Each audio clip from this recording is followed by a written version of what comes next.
আপনার কাছে প্রোটেকশন আছে? আসলে তো এখন নেই, আসলে তাড়াতাড়ি চলে এসেছি তো তাই আর কি প্রোটেকশন নিয়ে আসতে পারিনি। তাড়াতাড়ি এসে পড়েছেন দেখে প্রোটেকশন নিয়ে আসবেন না, এটা কোনো কথা? আই এম রিয়েলি সরি, আমার ভুল হয়েছে। আসুন শুরু করি।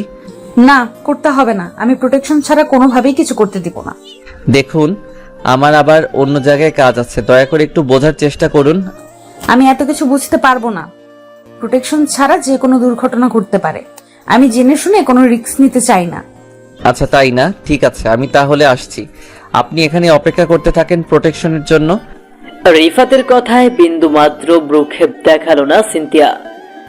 রিফাত সিনথিয়ার কোনো প্রতিক্রিয়া না দেখিয়ে নিজের বাইক স্টার্ট করে চলে যেতে নিল সিনথিয়ার সামনে থেকে।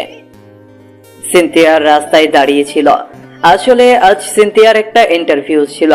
সিনথিয়া সকালবেলা দ্রুত ফ্রেশ হয়ে রেডি হয়ে বাড়ির নিচে এসে গাড়ির জন্য অপেক্ষা করতে লাগলো, কিন্তু কোনো গাড়ি পেল না। মিনিট সময় পেরিয়ে যেতে যেতে সিনথিয়ার ইন্টারভিউতে যাওয়ার সময় চলে আসে। সিনথিয়া ভীষণ রকম চিন্তিত হয়ে পড়ে। রিফাত ঠিক সেই সময় নিজের বাইক নিয়ে অফিসে যাচ্ছে। দূর থেকে সিনথিয়াকে চিন্তিত দেখে রিফাত সিনথিয়ার সামনে এসে দাঁড়ায় আর লিফট দিতে চায়, কিন্তু রিফাতের কাছে এক্সট্রা হেলমেট না থাকায় রিফাতের সাথে যেতে সরাসরি না করে দেয় সিনথিয়া। রিফাত সিনথিয়াকে অনেকবার বোঝাতে চেষ্টা করে, কিন্তু সিনথিয়া রিফাতের কোনো কথাই শোনে না।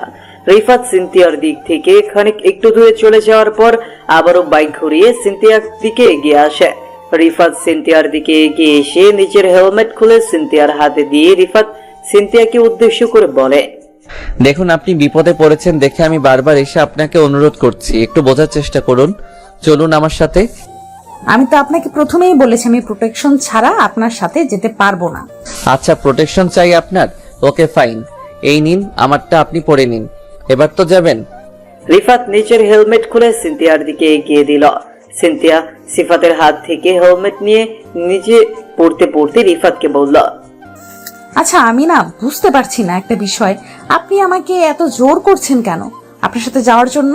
কারণ আমি চাইছি না আপনার কোনো বিপদ হোক, তাই আপনাকে এত করে বোঝাচ্ছি। ও, আপনার এমন বোঝানোর কারণে আমি ভয়ে আছি, এই ভেবে যে আপনি আবার কোনো খারাপ লোক না তো। আমি দেখেছি টিভিতে যে এমন করে প্রলোভন দেখিয়ে। শাট আপ, আপনি যেটা ভাবছেন আমি সেটা না। আপনার যেতে হলে চলুন, না হলে আমি আসছি। আরে দাঁড়ান, যাবো তো আমি তো এমনিতেই একটু ইনকোয়ারি করার জন্য আপনাকে এটা বললাম। চলুন চলুন, হয়ে গেছে আমার। সিনথিয়া রিফাতের বাইকে গিয়ে উঠে বসলো। সিনথিয়ার ডিস্টেন্স বজায় রেখে বসলো রিফাতের পেছনে। রিফাত নির্দিষ্ট গতিতে বাইক ছোটাতে লাগলো। রিফাতের সাথে এই নিয়ে সিনথিয়ার দুবার দেখা হয়েছে। রিফাত এই শহরে নতুন এসেছে, তার আগে রিফাত অন্য একটা শহরে থাকতো। সিনথিয়ার বাড়ি ঠিক পাশেই রিফাতের বাড়ি, সেখান থেকেই অল্প জানা হয়েছে সিনথিয়াকে। সিনথিয়া দেখতে একদম মাশাআল্লাহ, সিনথিয়ার দিক থেকে চোখ ফেরানো দেয়। যেমন রূপবতী, ঠিক তার চেহারাটাও তেমন মায়াবী। এমন মায়াবী চেহারার দিকে তাকালে বুকের মাঝে এক অদ্ভুত শান্তি চলে আসে। এই শান্তিটা ভাষায় প্রকাশ করার মতো নয়। রিফাত সিনথিয়ার কথা ভাবতে ভাবতে সিনথিয়ার অফিসের সামনে চলে আসলো। সিনথিয়া অফিসের সামনে এসে বাইক থেকে নেমে দাঁড়িয়ে রিফাতের দিকে হেলমেট এগিয়ে দিতে দিতে রিফাতকে উদ্দেশ্য করে বলল, শুনুন, আজকের পর থেকে কখনো এমন রিস্ক নিয়ে বাইক চালাবেন না, এতে করে আপনার বিপদ হতে পারে। বিপদ যেন না হয় সেই ব্যবস্থা করব কি? সেটা কেমন?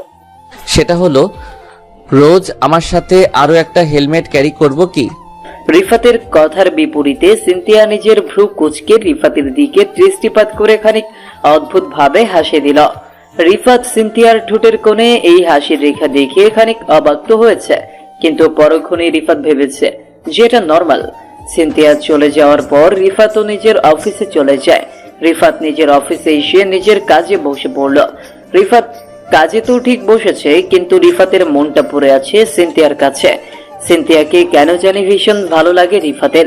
প্রথম দেখায় রিফাত সিনথিয়ার প্রতি একটু দুর্বল হয়ে পড়ে। রিফাত জানে না তার এই দুর্বলতার মানে কি, তবে এইটুকু রিফাত ঠিক জানে যে যে করেই হোক সিনথিয়ার মনকে তাকে জয় করতেই হবে। রিফাত আপন মনে সিনথিয়ার কথা ভাবছে। এমন সময় রিফাতের কলিগ মিস্টার রাকিব এসে রিফাতের কাঁধের উপর নিজের হাত রেখে রিফাতকে উদ্দেশ্য করে মুচকি হেসে বলে উঠল, কার কথা ভাবছিস রিফাত? আমাদের ভাবি নাকি? রাকিবের কথাটা কানে আসতেই রিফাতের টনক নড়ে।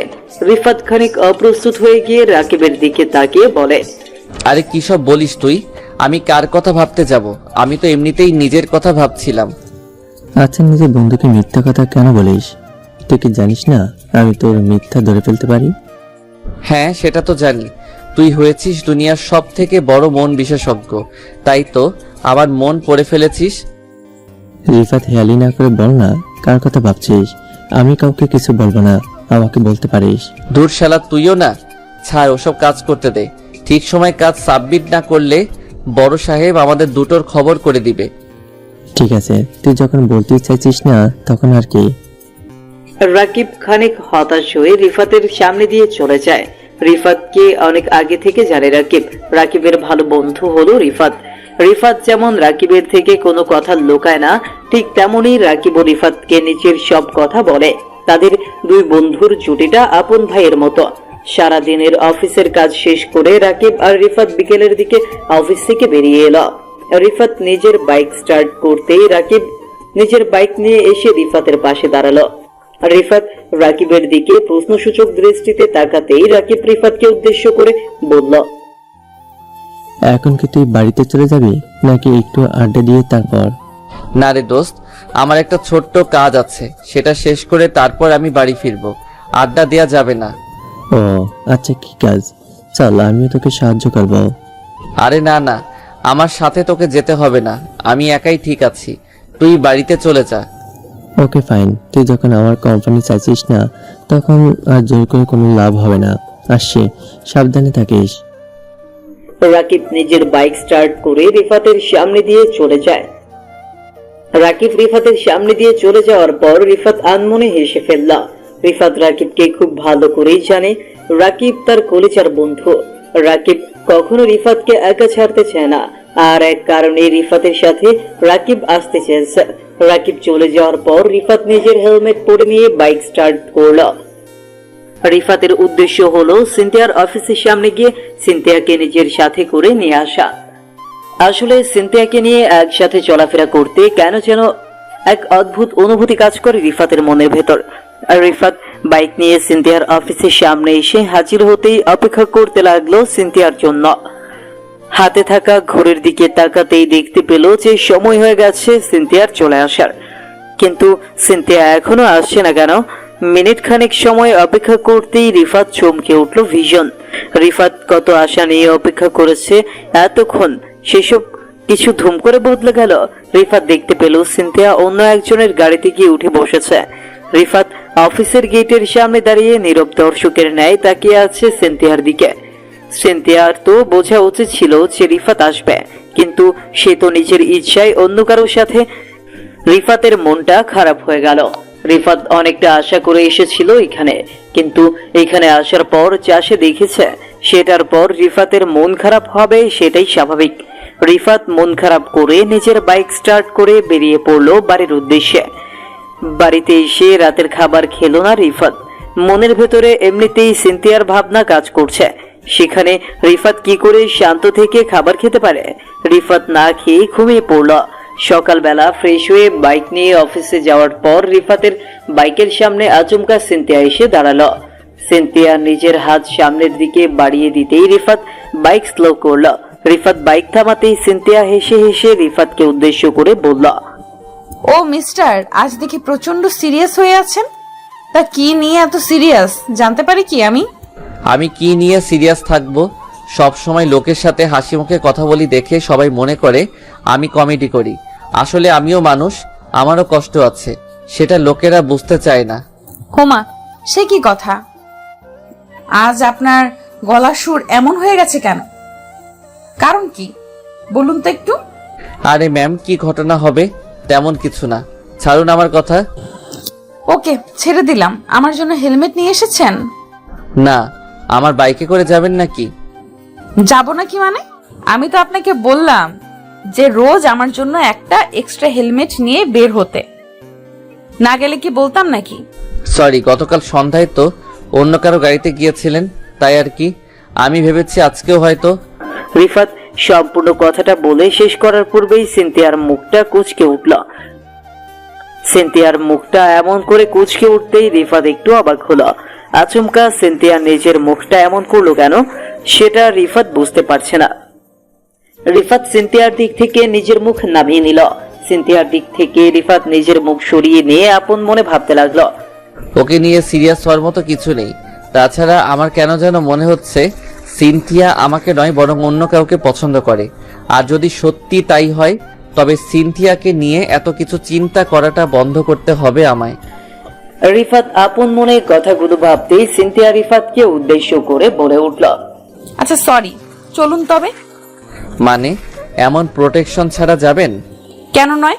তাছাড়া আপনার সাথে প্রথম জার্নি করে বুঝতে পেরেছি আপনি কতটা সেফ, সো নো ওয়ারি। আচ্ছা ঠিক আছে। রিফাত সিনথিয়াকে নিয়ে অফিসের পরে চলতে শুরু করলো। পথিমধ্যে সিনথিয়া রিফাতকে বলল যে অফিসের পথে না যেতে, বরং একটা পার্কে চলতে। রিফাত সিনথিয়ার এমন কথা শোনার পর ভীষণ রকম চমকে গেল। সিনথিয়া আসলে তাকে পার্কে নিয়ে যেতে চাইছে কেন, সেটাই রিফাত বুঝতে পারলো না। রিফাত নিজের এই প্রশ্ন নিজের মনের মাঝে রেখে বাইক ছোটাতে লাগলো। বাইক নিয়ে রিফাত একটা পার্কের সামনে আসতেই সিনথিয়া বাইক থেকে নেমে পড়ল। সিনথিয়া বাইক থেকে নেমে পড়ে রিফাতকে উদ্দেশ্য করে শান্ত গলায় বলল, কি হলো, বসে আছেন কেন? নেমে আসুন। আচ্ছা, আমি না বুঝতে পারছি না যে আমরা অফিস টাইমে এখানে কেন আসলাম। সব কিছু বুঝিয়ে বলবো, কিন্তু তার আগে আমার সাথে চলুন একটু। কিন্তু কোথায়? আরে কি করছেন কি আপনি? আমার কথাটা তো শুনবেন। সিনথিয়ার রিফাতের একটাও কথা শুনলো না। সিনথিয়া রিফাতের হাত ধরে রিফাতকে টানতে টানতে নিয়ে চলে যায় পার্কের পাশে একটা ছোট্ট দিঘি আছে সেখানে। দিঘির কাছে গিয়ে সিনথিয়া বসে পড়ল। রিফাত সিনথিয়ার পাশেই ঠাই দাঁড়িয়ে আছে। রিফাত সিনথিয়ার এমন কাজের আগা মাথা কিছুই বুঝতে পারছে না। সিনথিয়া দিঘির পানির দিকে তাকিয়ে রিফাতকে উদ্দেশ্য করে বলতে লাগলো, আচ্ছা, আমাদের চোখের সামনে যা দেখি আসলে কি সেটাই সত্যি হয়, নাকি এর আড়ালেও কিছু থাকে? আড়ালে ও অনেক কিছু লুকিয়ে থাকে, সবকিছু কি আর চোখে দেখা যায় নাকি? একদম তাই। আজ আপনি আমাকে যেমন দেখছেন আমি কি তাই, নাকি আমার ভেতরেও কিছু সত্যি আছে যেটা দেখা যাচ্ছে না? সিনথিয়া, আপনি এসব কি বলছেন? আমি না বুঝতে পারছি না আপনার কথার মানে। বলতে কি চাইছেন একটু খোলাসা করে বলুন। বলবো না কিছু। আজ আপনাকে এখানে নিয়ে এসেছি, আমি কিছু দেখাতে চাই আপনাকে, আর আমি আশা করব আপনি সেটা দেখবেন এবং অনেক কিছু বুঝবেন। ওকে ঠিক আছে, দেখি কি দেখান। রিফাত সিনথিয়ার পাশেই বসলো। মিনিট 2 কেটে যাওয়ার পর তাদের ওখানে বড় একটা গাড়ি চলে আসলো। গাড়িটা এসে ঠিক রিফাতের পাশেই দাঁড়ালো। রিফাত বড় গাড়িটা দেখে বসা থেকে উঠে দাঁড়ালো। গাড়ির দিকে তীক্ষ্ণ দৃষ্টি রাখতেই রিফাত দেখতে পেল একজন লোক বেরিয়ে এলো। লোকটাকে দেখে মনে হচ্ছে অনেক ধনী। রিফাত লোকটির দিকে তাকিয়ে আছে। লোকটি একবার রিফাতের দিকে তাকিয়ে একটা তাচ্ছিল্যপূর্ণ হাসির রেখা নিজের ঠোঁটের উপর এঁকে নিয়ে সিনথিয়ার সামনে এসে দাঁড়ালো। সিনথিয়ার সামনে এসে দাঁড়িয়ে লোকটি সিনথিয়াকে উদ্দেশ্য করে ভীষণ শক্ত গলায় বলতে লাগলো, সিনথিয়া, ডিভোর্স দিয়েছি তারপরও আমার এখানে এসেছিস কেন? আমি এখানে এসেছি এমনিতেই, কোনো বিশেষ কারণে নয়। দেখ সিনথিয়া, তোকে আমি এই শেষবারের মতো একটা কথা বলে দিচ্ছি, আমার লাইফে তোর কোনো অস্তিত্ব নেই। তোর মতো একটা ছোট লোকের সাথে কথা বলতে আমার ইগোতে লাগছে। It's okay. তাছাড়া আমি আপনার কথাই কিছুই মনে করছি না। আমার কাছে আপনার এইসব কথাবার্তা বেশ পুরনো, আমার অভ্যেস আছে। উফ, তাই নাকি? জানিস, আজ তোকে দেখার পর আমার ইচ্ছা করছে যেটা আগে করতে পারিনি কখনো, সেটা আজকে তোকে জোর করে করি। তখনও জোর করে করতে পারতেন, কিন্তু করতে দেইনি। আজও ঠিক তাই হবে। মরে যাব তবু আপনার মতো অমানুষের সাথে। তার সম্পূর্ণ কথাটা বলার আগেই তাসরিফ অনেকটা রেগে যায় আর ধুম করে সিনথিয়ার মুখটা চেপে ধরে। তাসরিফের চোখ জোড়া রক্তবর্ণ ধারণ করে। তাসরিফ সিনথিয়ার মুখ চেপে ধরতেই রিফাত ধুম করে তাসরিফের হাত ধরে ফেলল। রিফাত তাসরিফের হাত ধরে ফেলে একটা ঝটকা দিয়ে সিনথিয়াকে ছাড়িয়ে নিল সে। রিফাতের এমন কাজে তাসরিফ আবারও তাচ্ছিল্যকর একটা হাসি দিয়ে সিনথিয়াকে উদ্দেশ্য করে বলল, কিরে, এটা তোর পেমেন্ট নাকি? আমার সম্পর্কে ভালো করে আইডিয়া নিয়ে নিস, তা না হলে আমি দিব। আইডিয়া তো হয়েই গেছে। তোমার মতো এমন নিকৃষ্ট মানুষের ব্যবহার দেখার পরেও কি আর কাউকে বোঝানোর কিছু থাকে? পাবলিক প্লেস দেখে আমি কিছু বলছি না, তা না হলে আজ তোর কি অবস্থা করতাম একমাত্র বিধাতাই জানে। তাসরিফ রাগে গজগজ করতে করতে সিনথিয়া ও রিফাতের সামনে দিয়ে হন হন করে হেঁটে চলে যায়। তাসরিফ চলে যাওয়ার পর রিফাত প্রশ্নসূচক কণ্ঠে সিনথিয়াকে উদ্দেশ্য করে বলল, আচ্ছা, এই লোকটার সাথে আপনার কি কোনো অতীত আছে? কেন যেন আমার মনে হচ্ছে নিশ্চয়ই কোনো অতীত তো আছেই, তা না হলে এই লোকটা আপনার সাথে মিসবিহেভ করলো কেন? অতীত তো একটা আছে, বিষাক্ত অতীত, যেটা খুব বেশি কেউ জানে না। তবে এই অতীতটা আমাকে তাড়া করে। মানে বুঝতে পারলাম না আমি। আপনি কোনো কথা একটু খোলাসা করে বলতে পারেন না? আপনার বলা কথাগুলো আমাকে চিন্তায় ফেলে দেয়। বলবো, আপনাকে আমি সব খুলে বলবো। তারপর হয়তো আপনি আর কখনো আমার পেছনে পড়বেন না। সিনথিয়া এক গ্লাস পানি পান করে তাসরিফের সাথে সিনথিয়ার কি সম্পর্ক আছে সেটা বলতে লাগলো। সিনথিয়া একজন বিবাহিত নারী। আজ থেকে 2 বছর আগে বিশিষ্ট ব্যবসায়ী তাসরিফ খানের সাথে সিনথিয়ার বিয়ে হয়। বিয়েটা হয়েছিল টাকা আর রূপের সাথে, মনুষ্যত্বের সাথে মনুষ্যত্বের নয়। সিনথিয়া মোটেও মন থেকে রাজি ছিল না এই বিয়েতে। এই বিয়েটা খানিক পরিবারের চাপেই হয়। বিয়ের পর সিনথিয়ার চোখের সামনে তাসরিফের আসল পরিচয় সামনে আসলো। প্রতিদিন তাসরিফ সিনথিয়াকে ভোগ করার জন্য এক প্রকার জোর করত, তবে সিনথিয়া বরাবর তাসরিফকে এড়িয়ে গেছে। সিনথিয়ার এমন আচরণে তাসরিফের ক্রোধ আরো প্রবল ভাবে বাড়তে থাকে সিনথিয়ার উপর। আর একটা সময় সিনথিয়ার সাথে তাসরিফের ডিভোর্স হয়ে যায়। সিনথিয়া বরাবরই তাসরিফের থেকে একটু ভালোবাসা পেতে চাইতো, কিন্তু তাসরিফ কখনো সিনথিয়াকে ভালোবাসা তো দূর, অবহেলা অপমান ছাড়া আর কিছুই করেনি। সিনথিয়ার গায়ে এমন কোনোদিন ছিল না যে তাসরিফ হাত তুলেছে। তাসরিফের হাতে মার খেতে খেতে সিনথিয়াও হাঁপিয়ে উঠেছিল। অতঃপর তার জীবনে নেমে আসলো মুক্তি। সিনথিয়ার মুক্তিটা যদিও অন্য সকলের কাছে, ইনফ্যাক্ট সমাজের কাছে সিনথিয়াকে হয়তো অতি ছোট করে দিয়েছিল, তবে নিজের জীবন বাঁচানোটা ফরজ হয়ে গিয়েছিল সিনথিয়ার। সিনথিয়া এক এক করে নিজের জীবনের বিষাক্ত অতীতটা রিফাতকে একে একে বলল। রিফাত সিনথিয়ার সম্পূর্ণ কথাগুলো শোনার পর যেন একটা ঘোরের মাঝে হারিয়ে যায়। কেন যেন রিফাতের বিশ্বাস হচ্ছে না সিনথিয়ার কথাগুলো। রিফাত সিনথিয়াকে একজন অবিবাহিত মেয়ে ভেবেছে, কিন্তু তার ভাবনাগুলো আজ এক ঝটকায় মিথ্যা হয়ে গেল। রিফাত নিশ্চুপ হয়ে আছে। সিনথিয়া নিজের কথা শেষ করে রিফাতের দিকে দৃষ্টিপাত করতেই দেখতে পেল রিফাত চুপ হয়ে গেছে। রিফাতের এমন করে নিশ্চুপ হয়ে যাওয়াটা স্বাভাবিক। সিনথিয়া রিফাতের দিকে নিজের হাত জোড়া এগিয়ে দিয়ে আলতো করে রিফাতের বাহু স্পর্শ করে রিফাতকে উদ্দেশ্য করে বলল, কি হলো? আপনি নিশ্চুপ হয়ে গেছেন কেন? কিছু বলবেন না? না, ভাবছি আসলে কি বলা যায়। আমি জানি আপনি কি ভাবছেন। হয়তো আপনি কখনো কল্পনাও করতে পারেননি যে আমি এমন কিছু এসব কথা বলবো।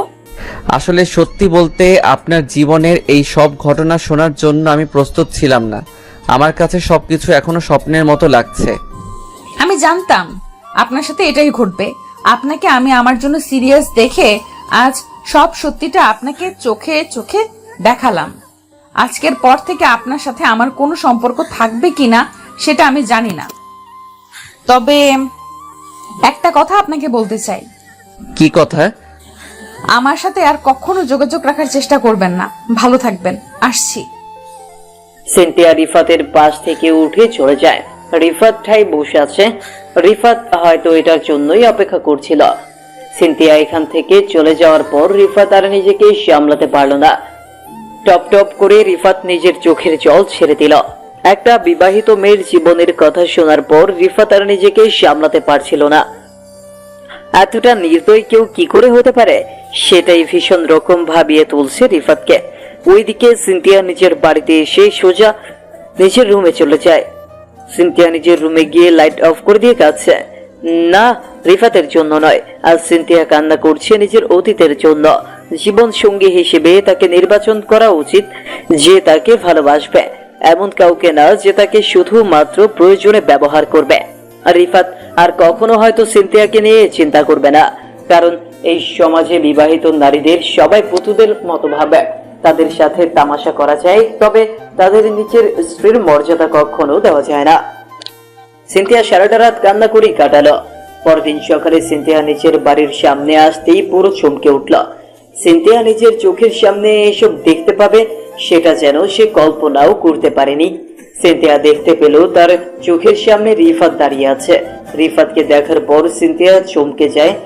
আসলে সিনথিয়া চমকে গেছে এই দেখে যে রিফাতের হাতে একগুচ্ছ গোলাপ আছে, আর রিফাত এমন করে দাঁড়িয়ে আছে যেন সে নিজের প্রিয়তমার জন্য অপেক্ষা করছে।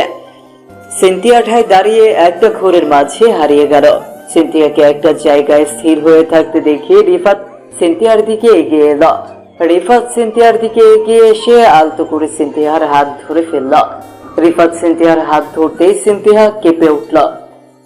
সিনথিয়ার ঘোর কাটতেই সিনথিয়াকে উদ্দেশ্য করে রিফাত মৃদু কণ্ঠে বলল, কি হলো? আমাকে দেখার পর মুখের অবস্থা এমন হলো কেন? মানে সিরিয়াসলি আমি আপনাকে দেখছি, কেন যেন আমার বিশ্বাস হচ্ছে না। বিশ্বাস না হলে আর কি করার? যদিও আপনাকে সঠিক তথ্য দিয়ে আপনাকে সাহায্য করতে আমি বলতে পারি যে আমি রিফাত, আপনার সামনেই দাঁড়িয়ে আছি।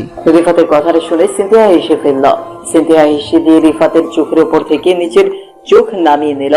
রিফাতের চোখের উপর থেকে নিজের চোখ নামিয়ে নিয়ে সিনথিয়া রিফাতকে উদ্দেশ্য করে বলে উঠল, আচ্ছা আপনার হাতে কি রিফাত? এটা হলো আপনার জন্য, নিন একটু হাতে নিন, আপনার জন্য নিয়ে এসেছি এটা। ওকে, বাট কেন? আর আজ আপনি এখানে কেন এসেছেন? গতকালের কথাটা কি ভুলে গেছেন? না, আমি কিছুই ভুলে যাই না। আমিও আপনাকে একটা কথা মনে করিয়ে দিতে চাই, শুনবেন আমার কথা? কি কথা বলুন। ভালোবাসার মাঝে কখনো অতীত থাকে না। ভুল মানুষের সাথে সময় না কাটালে আপনি কখনো সঠিক মানুষ চিনতে পারবেন না। আমি আপনার অতীতকে নয়, আপনাকে পছন্দ করি। রিফাতের এই কথাটা যেন সিনথিয়ার ভীষণ অদ্ভুত লাগলো। সিনথিয়া কল্পনাও করেনি যে রিফাত এমন কথা তাকে বলবে। একজন বিবাহিত মেয়ের সব অতীত জানার পরেও তাকে কেউ পছন্দ করতে পারে কি করে? রিফাত একটা হ্যান্ডসাম ছেলে, চলাফেরা থেকে শুরু করে রিফাতের সবকিছুই স্মার্ট। এমন একজন সিনথিয়ার মতো কাউকে কি করে পছন্দ করতে পারে? সবকিছুই সিনথিয়ার কাছে কল্পনা কল্পনা লাগছে। সিনথিয়া নীরব হয়ে যেতেই রিফাত সিনথিয়াকে উদ্দেশ্য করে একটু শান্ত গলায় বলল, অতীত নিয়ে যদি পড়ে থাকেন তবে কখনো জীবনের সামনের দিকে এগোতে পারবেন না। জীবনে এগোতে হলে সামনের দিক নিয়ে ভাবতে হবে, অতীত নিয়ে নয়। সেটা তো ঠিক, তবে কিছু কিছু জিনিস হয় মন থেকে মুছে দেওয়ার চেষ্টা করলেও কেন যেন মন থেকে মুছে ফেলা যায় না। চেষ্টা করলেই সব হয়, আপনি চেষ্টা করুন, সব সম্ভব। ওকে ঠিক আছে, চেষ্টা করব। এখন চলুন অফিসে যাই। রিফাত সিনথিয়াকে নিয়ে বাইক স্টার্ট করলো। আজ সিনথিয়া প্রতিদিনের ন্যায় রিফাতের পেছনেই বসে আছে ঠিক, তবে আজকের বিষয়টা অন্য দিনের মতো নয়। আজ সিনথিয়া রিফাতের দিকে একটু এগিয়ে এসে রিফাতের কোমর জড়িয়ে ধরেছে। এই প্রথম সিনথিয়া রিফাতকে জড়িয়ে ধরেছে। সিনথিয়া রিফাতকে জড়িয়ে ধরতেই রিফাতের সারা শরীর শিউরে উঠল। রিফাত কল্পনাও করেনি যে সিনথিয়া তাকে এমন করে জড়িয়ে ধরতে পারে। সিনথিয়া রিফাতকে জড়িয়ে ধরে আছে। রিফাত বাইক চালাচ্ছে আর আপন মনে ভাবছে যে সিনথিয়া আসলে করতে চাইছে কি, কেনই বা সিনথিয়া তাকে জড়িয়ে ধরেছে। সিনথিয়া কি তবে রিফাতকে পছন্দ করে, নাকি এটা পছন্দ করার থেকেও বেশি কিছু? রিফাত কিছুই বুঝতে পারছে না। রিফাত বাইক নিয়ে সিনথিয়াকে তার অফিসে ড্রপ করে দিয়ে নিজের অফিসে চলে আসলো। সিনথিয়া অফিসের সামনে এসে বাইক পার করে সোজা নিজের ডেস্কে গিয়ে বসে। রিফাতের মন মেজাজ আজ একটু অদ্ভুত রকম খুশিতে আছে। মনের ভিতর ভীষণ খুশি কাজ করছে আজ। রিফাত নিজের ডেস্কে গিয়ে বসতেই রাকিব এসে রিফাতকে উদ্দেশ্য করে কৌতূহলী কণ্ঠে বলে উঠল, কে মামা, তোর মনটা আজ এত ফুরফুরে কেন? বিষয় কি? আরে তেমন কিছু না, ওই আর কি এমনিতেই। এই শালা, তুই নিজের কোনো কথাই আমাকে বলিস না কেন? আমরা তো বন্ধু, আমাকে সব তো বলতে পারিস। আরে ভাই, তেমন কোনো সিরিয়াস বিষয় না।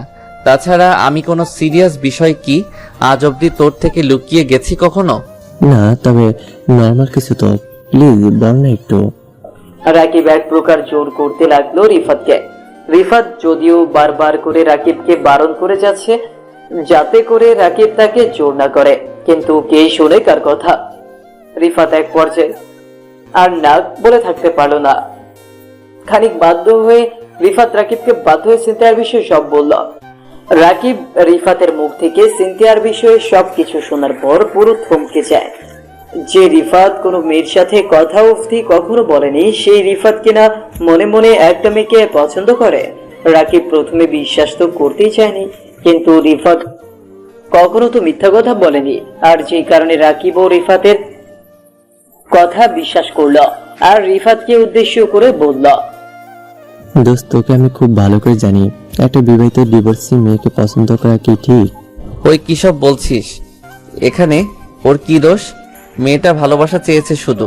এখন ওর প্রাক্তন স্বামী যদি ওকে ঠকায়, ব্যবহার করে, তখন ওর কি কোনো দোষ থাকে? ওকে ঠিক আছে, আমি না হয় সব বুঝলাম, কি আমার কথা হচ্ছে যে তোর পরিবার কি এটা মানবে? সেটা আমি জানি না, তবে না মেনে নিলে আর কি করার। আমি তাকে ভালোবাসি, এটাই আসল কথা। রাকিব রিফাতকে অনেক কিছু বোঝাতে চেষ্টা করলো, তবে রিফাত কোনো কথাই শুনতে চাইল না। তাছাড়া শুনবেই বা কেন? রিফাত এখন সিনথিয়ার নামে একটু বাজে কথা শুনতে পারে না। রিফাত নিজের অজান্তেই সিনথিয়াকে ভালোবাসে। ভালোবাসার মাঝে কখনো কোনো খারাপ থাকতেই পারে না। যদিও সিনথিয়া কখনো বলেনি যে সে রিফাতকে ভালোবাসে, তবে কাউকে ভালো না বেশে এড়িয়ে যাওয়ার থেকে ভালোবেসে প্রতারিত হওয়াও অনেক ভালো। এতে করে আর যাই হোক, মানুষ চেনা যায়। অফিস শেষ করে রিফাত সিনথিয়ার অফিসের সামনে যেতেই সিনথিয়ার দৌড়ে ছুটে চলে আসে রিফাতের কাছে। সিনথিয়া রিফাতের কাছে এসে দাঁড়িয়ে খুশিতে গদগদ হয়ে গিয়ে রিফাতকে উদ্দেশ্য করে পড়ে, এখন এসেছেন আপনি? জানেন, আমি আপনাকে কলও করেছি, কিন্তু আপনি কোনো জবাব দেননি। বলেন কি, সত্যি আমাকে কল করেছেন আপনি? তো কি আমি মিথ্যা বলছি? আপনি আপনার ফোনটা চেক করে দেখুন, আমার কথা বিশ্বাস না করলে। তার প্রয়োজন হবে না, আমি আপনাকে বিশ্বাস করি। আচ্ছা, কেন কল করেছেন? আসলে আজ আমাদের অফিসের বসের মেয়ের বার্থডে, সো আমাদের এখন ওখানে যেতে হবে। কিন্তু কেন? তাছাড়া আপনি যেতে পারেন, আমি কেন যাব? কারণ আপনাকে আমি যেতে বলেছি তাই যাবেন। এখন কথা না বাড়িয়ে চলুন তো মশাই, বড্ড বেশি কথা বলেন আপনি। সিনথিয়া খানিক ঝাড়ি দিতেই রিফাত চুপসে গেল। রিফাত চুপসে গিয়ে সিনথিয়াকে গাড়িতে তুলে সোজা বাইক ছুটিয়ে চলতে লাগলো সিনথিয়ার বসের বাড়ির দিকে। বসের বাড়ির পাশেই একটা ক্লাব আছে, সেখানেই পার্টি দেওয়া হয়েছে। রিফাত ও সিনথিয়া পার্টিতে আসতেই অবাক হয়ে গেল। এটা তো শুধুমাত্র পার্টি হল না, বরং একটা ছোটখাটো বিয়ে বাড়ি। এখানে নেই বলতে কোনো স্বপ্ন নেই, ড্রিঙ্ক থেকে শুরু করে সব আছে। রিফাত সিনথিয়ার সাথে ক্লাবে প্রবেশ করতে কোথা থেকে যেন একটা মেয়ে দৌড়ে রিফাতের কাছে এগিয়ে এসে ধুম করে রিফাতকে ধাক্কা দিল। রিফাত অবাক হয়ে গেল মেয়েটির সাথে ধাক্কা খেয়ে। মেয়েটি থমকে গিয়ে রিফাতের দিকে দৃষ্টিপাত করে মুচকি হেসে রিফাতকে উদ্দেশ্য করে বলে উঠল, ও সরি, আসলে আমি আপনাকে দেখতে পাইনি।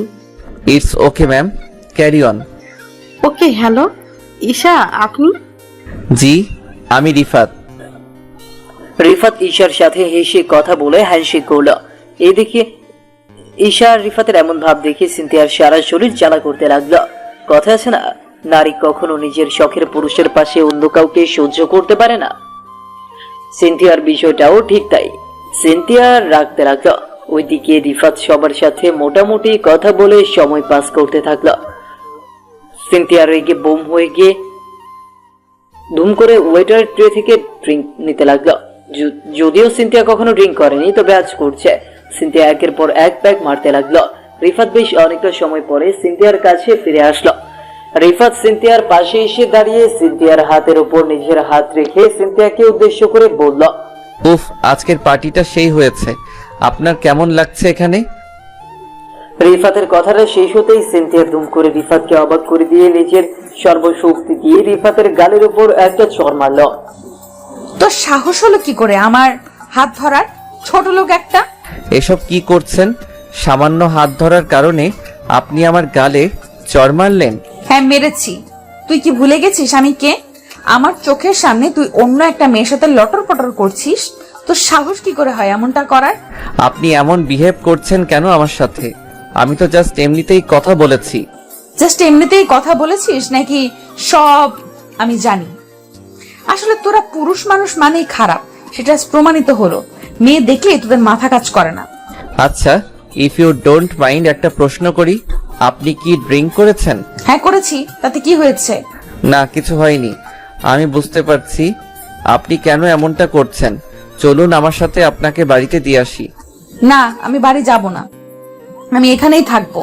প্রয়োজন পড়লে অন্য কোনো ছেলের সাথে আমি বাড়িতে যাব, তবে তোর সাথে আমি কোথাও যাব না। আহা পাগলামি করিয়েন না প্লিজ, চলেন আমার সাথে।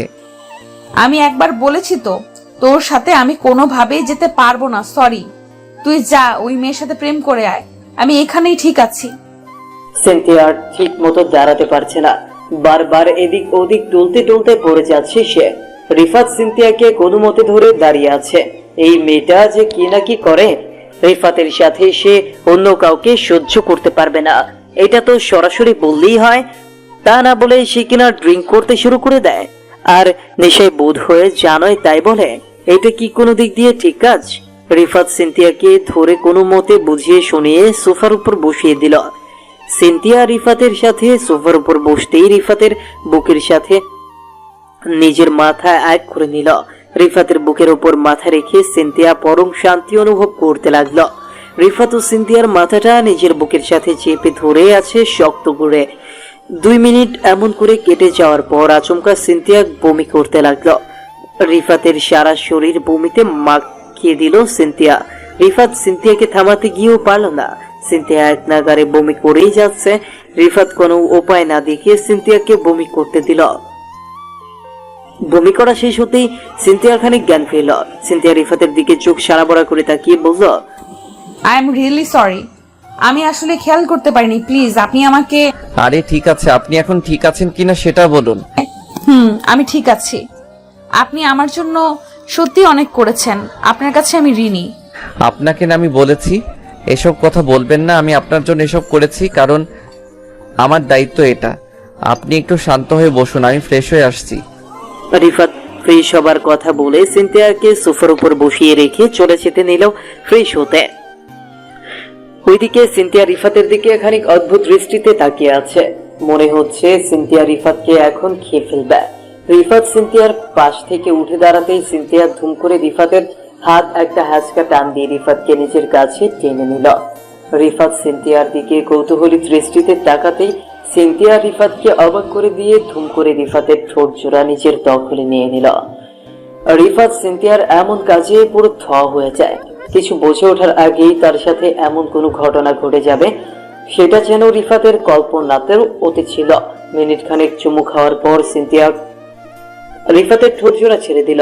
রিফাত ও সিনথিয়াকে কিছু না বলে চলে যায় ফ্রেশ হয়ে নিতে। ফ্রেশ হয়ে এসে রিফাত সিনথিয়াকে তার বাড়িতে ছেড়ে আসলো, আর নিজের বাড়ি এসে রিফাত একটা লম্বা ঘুম দিল। সকালবেলা সিনথিয়া রিফাতের বাড়ি এসে রিফাতকে ডাকতে লাগলো। রিফাত ঘুম ঘুম চোখে নিজের রুমের বাইরে আসতে সিনথিয়া রিফাতকে উদ্দেশ্য করে বলল, আচ্ছা, তো লেট করে কেউ ঘুম থেকে যদি ওঠে তবে তাকে কি করতে হয়?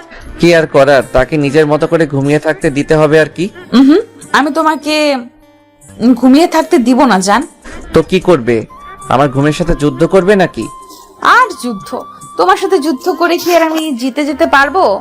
তাছাড়া কুমিরের উপর দা পড়ুক, তাছাড়া কুমড়োর উপর দা পড়ুক বা কুমড়ো দার উপর এসে পড়ুক, কাটতে তো সব কুমড়োকেই হয়, তাই না?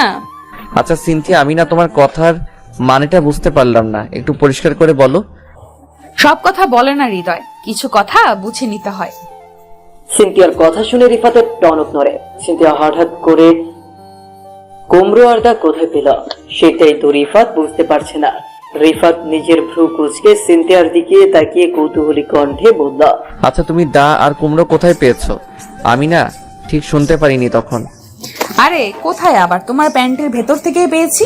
মানে এসব কি সিনথিয়া? আমি তো বারবার করে বারণ করেছি আমার সাথে ফাইজলামি করবেন, আমার সাথে তোমার কানে যায় না, তাই না? না, তোমার সমস্যা, আমি না তোমার সমস্যাটা বুঝি না। আমার কথার সম্পূর্ণ মানে না বুঝে কথা বলো তুমি। আমি বোঝাতে চেয়েছি তোমার পকেট থেকে যে ফোনটা বের হয়েছে সেটার মধ্যে দেখেছি। ও তাহলে ফোনে বললেই তো হতো। অযথা উল্টাপাল্টা কথা বলে আমার মাইন্ড মোটিভ অন্যদিকে ডাইভার্ট করার কি দরকার ছিল? আমি তোমার মাইন্ড নিয়ে কিছুই করিনি, বরং তোর নিজের মাইন্ডটাই খারাপ, তাই তো উল্টাপাল্টা কথা ভাবছো। আমি না কিছু উল্টাপাল্টা ভাবিনি। এখন শোনো, আমার রুম থেকে যাও তুমি, আমি একটু কাজ করব। কেন, কি কাজ করবে যেটা আমার চোখের সামনে করতে পারবে না তুমি? কেন গো, আমার কি জরুরি কোনো কাজ থাকতে পারে না? তোমার জরুরি কাজ তো একটাই, ল্যাপটপে বিভিন্ন খারাপ ভিডিও দেখা। আমি জানি না ভেবেছো? আমি সব জানি। তুমি এত কিছু কি করে জানো? মানে আমি নিজেও যেটা জানি না তুমি সেটা আগে থেকেই জেনে যাও কি করে? জানতে হয়। সব দিকে যদি নজর না রাখি তাহলে কি চলে নাকি বলো? শোনো, 1 মিনিট সময় দিলাম। যদি আমার রুম থেকে তুমি বিদায় না নাও তবে কি হবে সেটা তোমার কল্পনার বাহিরে। এই আমি তোমাকে বলে দিচ্ছি। ধুর, আর ভালো লাগে না। সব সময় আমার সাথেই তুমি এমনটা করতে থাকো। ইচ্ছে করে কি যে করে ফেলি। আর আসবো না কখনো তোমার রুমে। আসছি যত সব। সিনথিয়া খানিক অভিমান ও রাগ করে রিফাতের রুম থেকে বেরিয়ে চলে যায়। রিফাতের রুম থেকে সিনথিয়া চলে যাওয়ার পর রিফাত মুচকি একটা হাসি দিল। রিফাতের কাছে সকল কিছু ভীষণ অদ্ভুত লাগছে। রিফাত কিছুতেই বুঝতে পারছে না যে সিনথিয়া এতটা ফ্রি হলো কি করে। সিনথিয়া রিফাতের সাথে এমন করে কথা বলছে যেন সিনথিয়া এখন তাদের ঘরের লোক হয়ে গেছে। তাছাড়া কাছের মানুষ ছাড়া কি কেউ এমন করে কথা বলে? রিফাত সিনথিয়ার কথা ভেবে মুচকি হাসির রেখা নিজের ঠোঁটের ওপর এঁকে নিতেই রিফাতের ফোনে একটা কল চলে আসলো। রিফাত নিজের ফোনটা হাতে নিতেই একটু অবাক হয়ে গেল। একটা অপরিচিত নাম্বার থেকে রিফাতের ফোনে কল এসেছে। রিফাত কলটা পিক করতে ফোনের ওপাশ থেকে রিফাতকে উদ্দেশ্য করে একটা মেয়েলি কণ্ঠস্বর ভেসে আসে। রিফাতকে উদ্দেশ্য করে মেয়েটি বলল, হ্যালো মিস্টার রিফাত, আমি ঈশা। ঈশা মানে? ও হ্যাঁ, মনে পড়েছে সেই পার্টির। একদমই তাই। কি খবর আপনার? আমাকে মনে রেখেছেন নাকি ভুলে গেছেন? আরে মিস, কি সব বলছেন? আপনাকে আমি বলতে পারি? আমার মনে ঠিক আপনি আছেন। যাক, ভালো লাগলে এই দেখে যে আপনি আমাকে মনে তো রেখেছেন। কিছু মানুষ তো ভুলে যায়। আরে তেমন ব্যাপার না। তা আমাকে হঠাৎ করে কি জন্য মনে পড়লো? কেন, মনে পড়াটা কি উচিত হয়নি? না তেমন না, মনে করাটা উচিত। তবে কি ব্যাপারে সেটা জানতে চাইছি। এই একটু কথা বলার জন্য। তা আজ বিকেলে কি ফ্রি আছেন? মানে দেখা করা যাবে কি? ফ্রি মানে? রিফাত সম্পূর্ণ কথাটা বলে শেষ করার আগেই রিফাতের পেছন থেকে সিনথিয়া এসে রিফাতকে উদ্দেশ্য করে বলে উঠল, কি ব্যাপার? কার সাথে কথা বলছিস তুই? এত মিষ্টি মিষ্টি কথা বলছিস কার সাথে? আচমকা সিনথিয়ার গলা পেতেই রিফাত হকচকিয়ে উঠল। সিনথিয়া একদম তুই করে বলতে শুরু করেছে রিফাতকে। এমন করে সিনথিয়ার মুখ থেকে তুই শব্দটা শোনার পর রিফাত থ মেরে যায়। রিফাত হকচকিয়ে উঠে ফোনটা কেটে দিয়ে সিনথিয়ার দিকে দৃষ্টিপাত করে কৌতূহলী কণ্ঠে বলে, এসব কি কথা সিনথিয়া? আপনি সরাসরি আমাকে তুই করে বলতে শুরু করেছেন? আমি তো আপনার সাথে কখনো এমন করে। Shut up. আমি তোকে তুই করে বলতেই পারি, কারণ আমি তোর সিনিয়র। আর শোন, তুই আমাকে আপনি করে নয় তুমি করে বলবি। আচ্ছা ঠিক আছে, সেসব না হয় বলবো, কিন্তু তুমি আমাকে এসব কি ভাষায় কথা বলছো? আমি কার সাথে কথা বলছি সেটা জেনে তুমি কি করবে? তাছাড়া আমি কি অন্য কারোর সাথে কথা বলতে পারবো না নাকি? না, পারবি না। আমাকে ছাড়া অন্য কারোর সাথে কথা বলতে পারবি না তুই। তুমি কে গো? আমি কেন তোমার কথা শুনতে যাব? শোনো, আমার উপর না আমার বাবা মায়েরও কন্ট্রোল নেই। তুমি কে যে তোর কথা মতো কাজ করতে হবে আমায়? আমি তোর অফিসিয়ালি গার্ডিয়ান, সো আমার কথা মতোই চলতে হবে তোকে। এমন গার্ডিয়ানকে না আমি।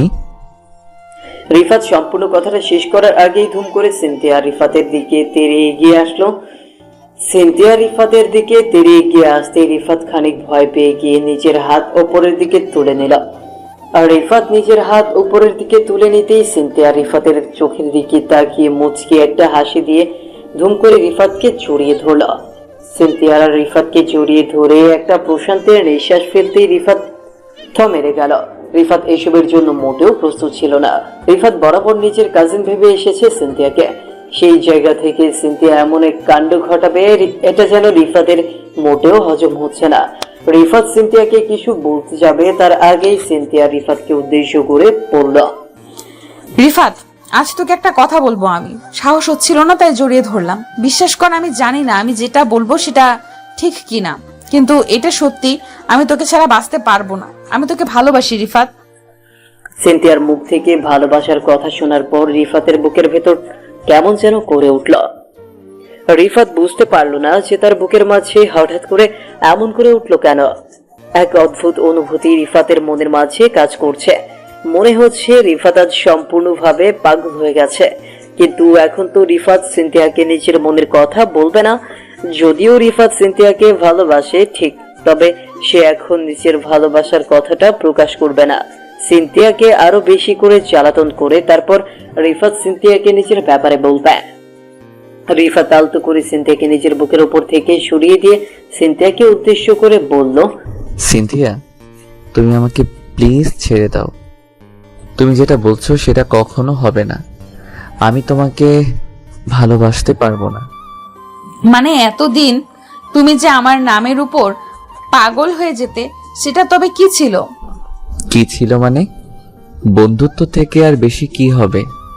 তাছাড়া এসব রিলেশনের উপর আমার কোনো ভরসা নেই। রিফাতের মুখ থেকে এমন কথা শুনতে হবে এটা যেন সিনথিয়া মোটেও প্রত্যাশা করেনি। সিনথিয়া চমকে গিয়ে ছলো ছলো চোখে রিফাতের দিকে দৃষ্টিপাত করলো। সিনথিয়া ভাবছে যে রিফাত তার সাথে হয়তো মজা করছে, তা না হলে কখনো রিফাত সিনথিয়ার সাথে এমন করে কথা বলতো না। সিনথিয়া রিফাতের শার্টের কলার চেপে ধরে রিফাতকে উদ্দেশ্য করে কাঁপা কাঁপা গলায় বলল, এই রিফাত, সত্যি করে বলো না যে তুমি আমাকে ভালোবাসো। আমি তোমার সবকিছু, প্লিজ আমার সাথে মজা করো না। আরে আমি তোমার সাথে মজা করতে যাব কেন? আমার কি আর কোনো কাজকর্ম নেই নাকি? আমি সত্যিই বলছি, আমি তোমাকে ভালোবাসি না। আচ্ছা ঠিক আছে, আমাকে ভালোবাসতে হবে না, তুমি আমাকে বিয়ে করো, একটু একটু করে ভালোবাসা হয়ে যাবে। হোয়াট? এখানে কি ফাজলামি হচ্ছে? মানে আমি যাকে ভালোবাসি না তাকে আমি বিয়ে করব? রিফাতের এবারের বলা কথাগুলো সিনথিয়ার বুকের ভেতরে বিধে যেতে লাগলো। সিনথিয়া নিজের চোখের জলকে সামলাতে পারছে না, প্রচন্ড কান্না পাচ্ছে তার। সিনথিয়া আসলেই বোকা। একটা বিবাহিত ডিভোর্সি মেয়েকে কি কেউ কখনো বিয়ে করতে পারে? তাও আবার রিফাতের মতো একটা ছেলে যে হাত বাড়িয়ে দিলে কয়েক হাজার সিনথিয়া চলে আসবে। সে রিফাত কিনা এমন একটা মেয়েকে বিয়ে করবে? সিনথিয়া আপন মনে এইসব চিন্তা করতেই কয়েক ফোঁটা লোনা জল সিনথিয়ার চোখের পাতা বেয়ে নিচে গড়িয়ে পড়ল। সিনথিয়া কান্না ভেজা কণ্ঠে রিফাতকে উদ্দেশ্য করে বলল, সরি, আমি আসলে একটু বেশি চিন্তা করে ফেলেছিলাম, আমাকে ক্ষমা করে দিও রিফাত। সত্যি আমি তোমার যোগ্য না। সেটাই তো আমি তখন থেকে বলছি, আমি তোমার যোগ্য না। তোমার মতো একটা মানুষকে নিজের জীবনে এমনি এমনি পাওয়া যায় না, অনেক কিছু করার পর পেতে হয়। ক্ষমা করে দিও আমায়, আর কখনো তোমার সামনে আমি অধিকার দেখাতে আসবো না। ভালো থেকো।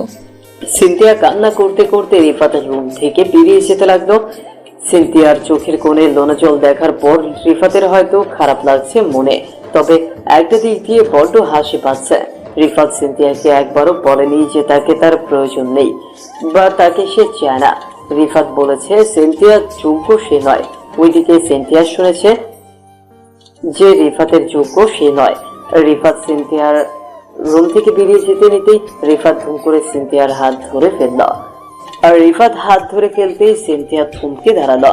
সিনথিয়া থমকে দাঁড়াতেই রিফাত সিনথিয়াকে উদ্দেশ্য করে বলল, পাগলি, নিজের জীবনের থেকেও বেশি ভালোবাসি তোমায়। সারাদিন পাগলের মতো তোমার পেছনে কি আমি এমনিতেই পড়ে থাকি নাকি? তাহলে তখন বললে কেন যে আমাকে তুমি ভালোবাসো না? কারণ আমি দেখতে চেয়েছি আমার জান পাখিটা আমায় কতটা লাভ করে। ওকে বজ্জাত, তাই আজ তো তোমার অবস্থা আমি শেষ করে দিব। সিনথিয়ার কথাটা বলতেই রিফাতের বুকের উপর কিল ঘুষি মারতে লাগলো। রিফাত সিনথিয়ার এমন কিল ঘুষি খেয়ে ভীষণ শব্দ করে হাসতে লাগলো। অতঃপর আর কি, রিফাত আর সিনথিয়ার মাঝে থাকা ভুল ভাবনাটা মিথ্যা হয়ে গেল, আর রিফাত সিনথিয়া তাদের ভালোবাসায় এক হয়ে গেল। রিফাত সিনথিয়াকে নিজের আপন করে নিতে সেই দিনই সিনথিয়াকে বিয়ে করে নেয়। ভালোবাসা সর্বদা পূর্ণতা পেতে চায়। যদিও রিফাতের বাবা মা সহ বাড়ির কেউই বিয়েটা হোক সেটা চায়নি, তবে রিফাত সকলের ভাবনাটা ভুল প্রমাণ করে দিয়ে সিনথিয়াকে আপন করে নেয়। এই দুষ্টু, তুমি তো ঠিক মতো জোর দিয়ে কোনো কিছুই করতে পারো না। কোথায়? আমি তো সবসময় জোর দিয়ে করি চান। কোথায় দাও? সব সময় তো আমাকে অতৃপ্তই রাখো। ও মা, সে কি কথা? ঠিক আছে, এখন থেকে তোমাকে একদম পারফেক্ট ভাবে তৃপ্ত করব। ইস ঢং, প্রতিবার এই এক কথাই বলো তুমি, দিন শেষে তোমার জোর কমে যায়। শুধু তো আমার জোর কমে যায়, তোমার কমে না, তাই না? আমার জোর লাগবে কেন? আসল খেলা তো তোমার, আমার কি কাজ?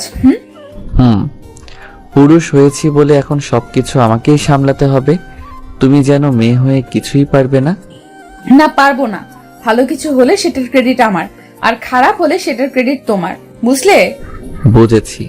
এই সাধারণ কথা বিয়ের পরে বুঝবো না তা কি করে হয়? এই তো ভালো ছেলে।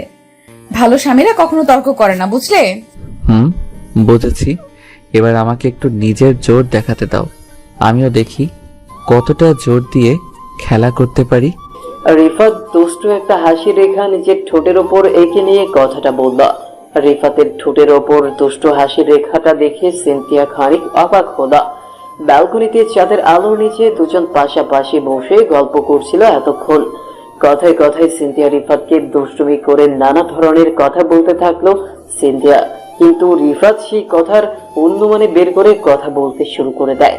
সিনথিয়া রিফাতের চোখের দিকে তাকিয়ে খানিক ঝাড়ি দিয়ে বলে উঠল, এই ফাজিল, কিসের মধ্যে কি বলছো? আমি তোমাকে জোর দিয়ে অন্য কাজ করার কথা বলেছি, ওসব না। হোয়াট? তুমি অন্য সব কাজের কথা বলেছো, আর আমি তো... হয়েছে, বুঝতে পেরেছি। তোমার মাইন্ডটাই এমন, আমি কি সেটা জানি না নাকি? এই পাগলি, আমার মাইন্ড নিয়ে কথা বলো না। তুমি এমন করে বলো তো, তাই আমি ওটা ভেবেছি। আমি কিছু বললেই তো তোমার কাছে সেটা আদর রিলেটেড হয়ে যায়। আমি সত্যি আর পারি না তোমাকে নিয়ে। সিনথিয়া রিফাতের উপর খানিক রেগে গিয়ে রিফাতকে ঝাড়ি মেরে কথাগুলো বলে। সিনথিয়ার প্রতিটা কথার মাঝে রিফাত ডাবল মিনিং খোঁজে। রিফাতের এইসব করা আচরণগুলো নিয়ে প্রায় রোজ রিফাত আর সিনথিয়ার মাঝে ঝগড়া চলে, তবে সেটা রোমান্টিক ঝগড়া। সিনথিয়া আজও রিফাতের উপর অভিমান করেছে। সিনথিয়া অভিমান করে ব্যালকনি থেকে উঠে ড্রেসিং টেবিলের সামনে এসে বসে নিজের চুল ঠিক করতে লাগলো। রিফাত সিনথিয়াকে এমন করে রেগে যেতে দেখে ভাবলো সিনথিয়ার রাগ ভাঙাতে হবে এখন। সিনথিয়া বেশি রেগে গেলে সিনথিয়ার রাগ ভাঙানো অসম্ভব হয়ে পড়বে। রিফাত ব্যালকনি থেকে সোজা চলে আসে সিনথিয়ার কাছে। রিফাত সিনথিয়ার কাছে এসে সিনথিয়ার পেছনে দাঁড়ায়। সিনথিয়া আয়নাতে রিফাতকে দেখে ভ্রু কুঁচকে বলে উঠল, কি হয়েছে? এখন আবার এখানে আসছো কেন? কেন আবার? আমার বউ যেখানে যাবে আমিও তো সেখানেই যাব, তাই না? একদম না। আমি তোমার পাশ থেকে উঠেছি তোমার সাথে প্রেম করার জন্য নয়, বরং তোমার থেকে দূরে থাকার জন্য। আমার থেকে দূরে কি সত্যি থাকতে পারবে তুমি? কেন পারবে না? তোমার থেকে দূরে থাকা অনেক সহজ, বুঝলে? আচ্ছা, তাই নাকি? দেখি কত সহজ আমার থেকে দূরে থাকা। রিফাত নিজের বলা কথাটা শেষ করতেই সিনথিয়াকে পেছন থেকে আলতো করে জড়িয়ে ধরল। সিনথিয়া রিফাতের এমন কাজে খানিক বিরক্ত ভাব দেখিয়ে রিফাতের হাত থেকে নিজেকে ছাড়িয়ে নিতে চেষ্টা করে, কিন্তু রিফাত তো কোনো কথাই শুনছে না। শক্ত করে সিনথিয়াকে নিজের বুকের সাথে লেপ্টে নিয়েছে সে। সিনথিয়া রিফাতকে এত শক্ত করে জড়িয়ে ধরেছে যে সিনথিয়া নিজেকে 1 ইঞ্চিও নড়াতে পারছে না। রিফাত সিনথিয়ার কানের কাছে নিজের মুখ নিয়ে এসে তাকে উদ্দেশ্য করে ফিসফিস করে বলল, এই পাগলি, এত রেগে যাও কেন? আমি তো তোমার সাথে একটু করে ফাইজলামি করি। এই ফাইজলামির জন্য কি কেউ এতটা রাগ করে? তুমি না সত্যি একটা বদলো। সিস্টেম ভালো বোঝো। আমাকে একটু অভিমান করেও থাকতে দিবে না তুমি। আমার উপর অভিমান করাটা কি এত সহজ নাকি? আমার উপর তুমি অভিমান করতেই পারবে না। হয়েছে, এখন যাও তো, গিয়ে একটু ঘুমিয়ে নাও। সকালে তাড়াতাড়ি উঠতে হবে, অনেক কাজ আছে আমার। আজ্ঞে না, আমি এখন ঘুমাতে পারবো না, আমার ঘুম আসবে না। ওমা, কেন ঘুম আসবে না?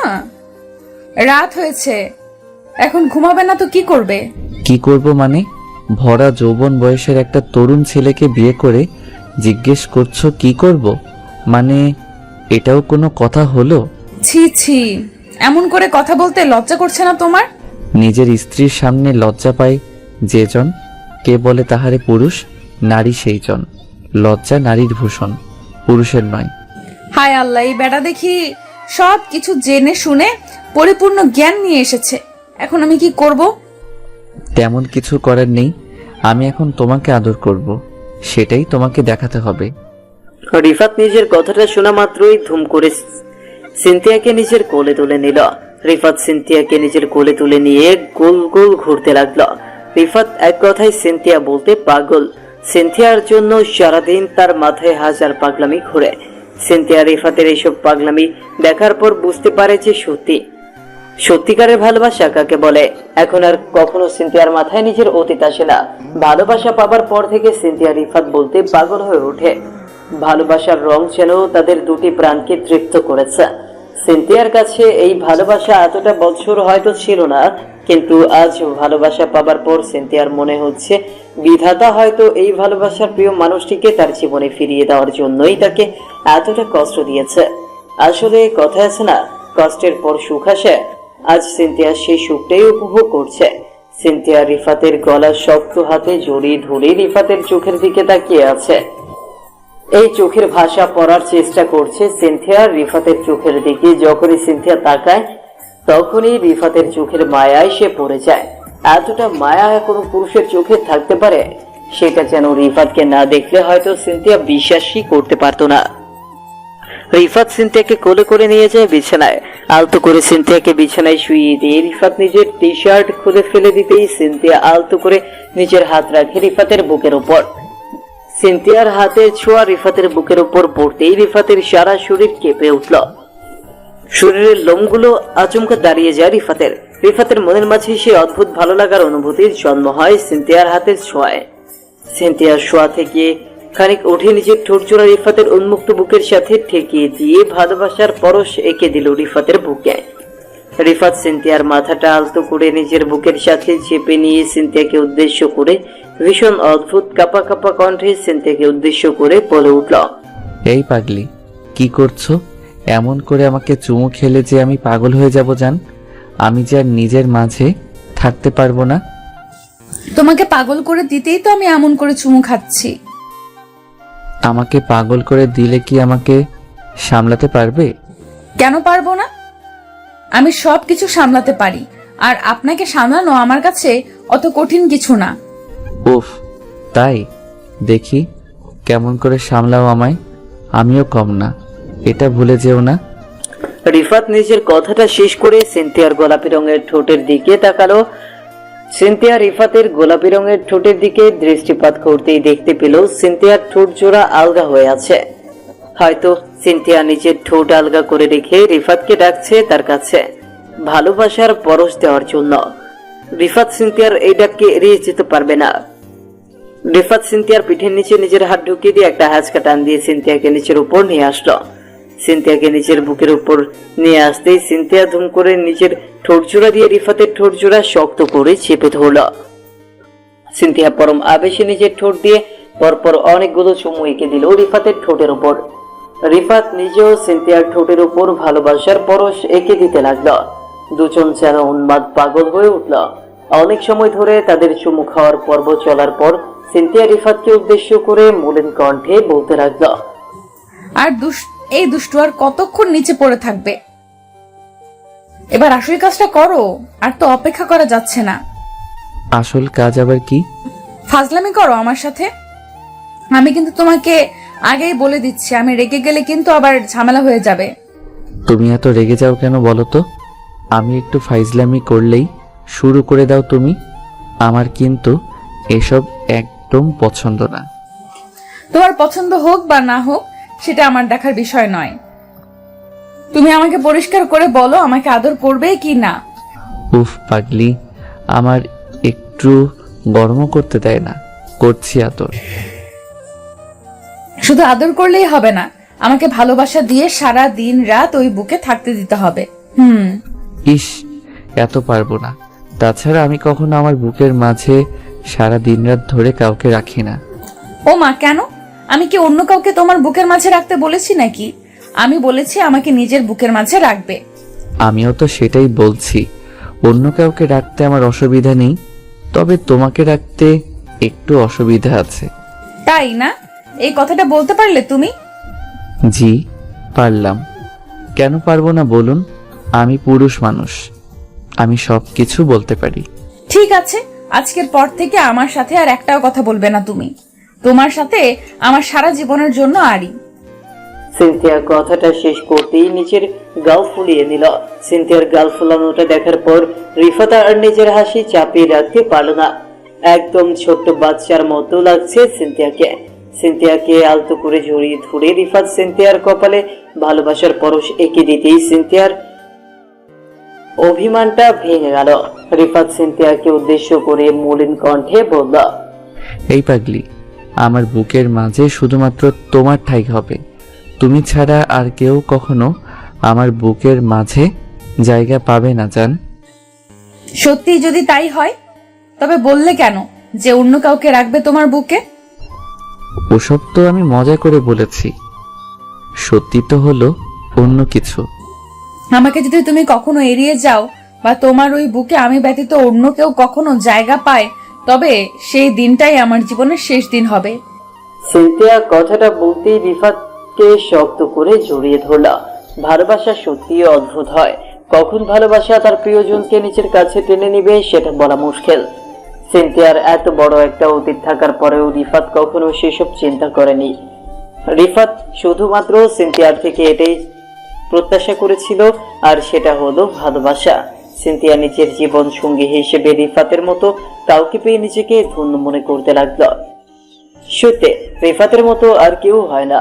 রিফাত যেমন পাগলের মতো ভালোবাসতে পারে, ঠিক তেমন সারাটা জীবন বুকের মাঝে আগলে রাখতেও সে শেখে।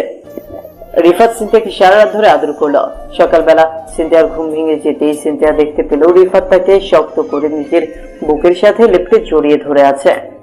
রিফাতকে এমন করে জড়িয়ে ধরতে দেখে সিনথিয়া রিফাতের বুকের উপর নিজের ঠোঁটজোড়া আলতো করে ছুঁয়ে দিয়ে রিফাতকে উদ্দেশ্য করে মৃদু কণ্ঠে বলল, এই ফাজিল দুষ্টু জামাই আমার, সকাল হয়ে গেছে, এবার আমাকে একটু উঠতে দাও।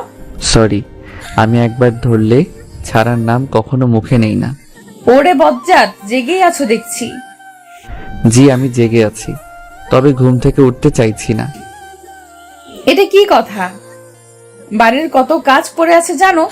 তাছাড়া সারা রাত আদর খাওয়ার পর ফ্রেশও হতে দাওনি, এখন তো ফ্রেশ হতে দাও। না, দিব না। আমার বউকে আমি সারা দিন ধরে আদর করব, ইচ্ছে হলে মাথায় তুলে রাখবো, তাতে কার কি? উফ ফাজিল, কারোর কিচ্ছু না, তোমার যা ইচ্ছা হয় করতেই পারো, কিন্তু আমারও তো কিছু কাজ থাকতে পারে, বলো।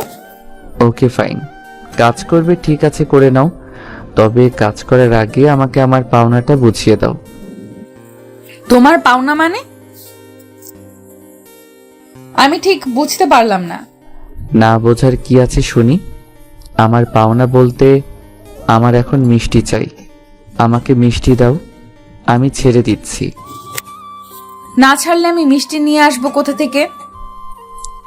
উফ, আমি কোন মিষ্টির কথা বলছি সেটা কি তুমি বুঝতে পারছো? আমি তোমার ঠোঁটের মিষ্টির কথা বলছি। মানে সবকিছু তোমাকে একদম খুলে খুলে বলতে হবে, তা না হলে বুঝবে না। মানে সারা রাত আদর করে খাওয়ার পরেও এখন তোমার মিষ্টি খেতে ইচ্ছে করছে? এটা কিন্তু ঠিক না রিফাত, আমি কিন্তু সত্যিই এখন তোমার উপর রেগে যাব। তুমি রাগ করেও কোনো উপায় নেই, আমার এখন চাই মানে চাই। আচ্ছা যদি না দেই তখন কি করবে?